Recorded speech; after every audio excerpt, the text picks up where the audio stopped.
Hello दोस्तों।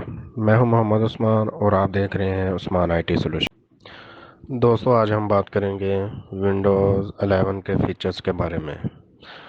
दोस्तों, एक बात बताऊं, विंडोज़ 11 मुझे मोबाइल के फंक्शन जैसे लगती है, जैसे हम कोई मोबाइल इस्तेमाल कर रहे हों। लेकिन बहुत सारे फीचर्स इसमें ऐसे भी ऐड हो गए हैं जो मेरे हिसाब से बहुत यूज़फुल हैं। तो चलते हैं वीडियो की तरफ। सबसे पहले मेरे चैनल को सब्सक्राइब कर लें ताकि हर नई आने वाली वीडियो आप लोगों को आसानी से मिल सके।